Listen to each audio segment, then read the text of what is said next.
joining us now to discuss, Democratic Senator John Fetterman from the great Commonwealth of Pennsylvania. Senator, what is your reaction to Iran's attack on Israel, and how worried are you that this is the beginning of an open war between the two countries? Well, a couple of things, actually. I think it really demonstrates how it's astonishing that we are not standing firmly with Israel, and there should never be any kinds of conditions on all that.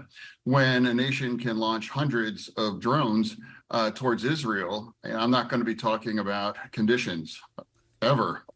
And second, I think that also was Iran had to have some fireworks after Israel smoked that Iranian general. And I'm here for that. And I think it's just a matter of theater, part of it as well, too. And finally, it demonstrates how unstable things are and why we need to lean in and stand with Israel. How do you think Israel should respond? Should Israel strike within Iranian territory, or are you concerned that that might only escalate matters further?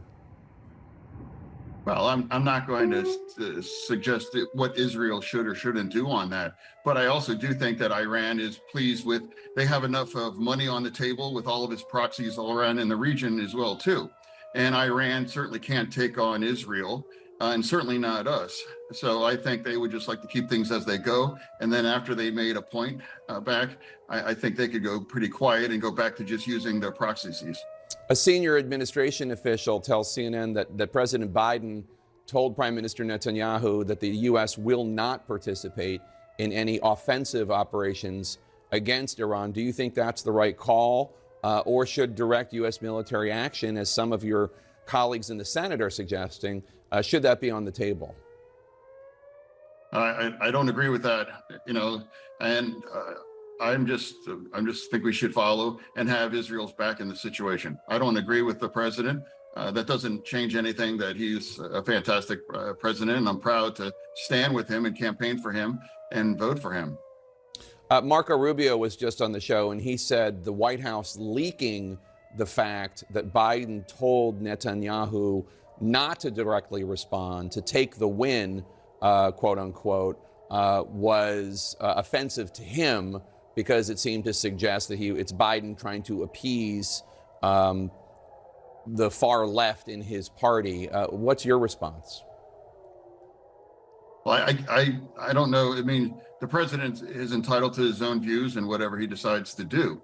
But I would never capitulate to the fringe. I'll never pander to that as well. In fact, that helps, that empowers Hamas. And Hamas they're actually convinced that they are winning the PR war, and they're never going to negotiate at this point. They think that they're going to hold on to the very end. And I know why they're not willing to provide any kind of proof of life. And I don't know why there's not more of that conversation in the media. Like, what about the hostages? What's happened to them? Where are they now? And let's just bring them home. And then all of the harsh words should be directed at Hamas, which started this and now continues to hold all of over 100 Israeli hostages.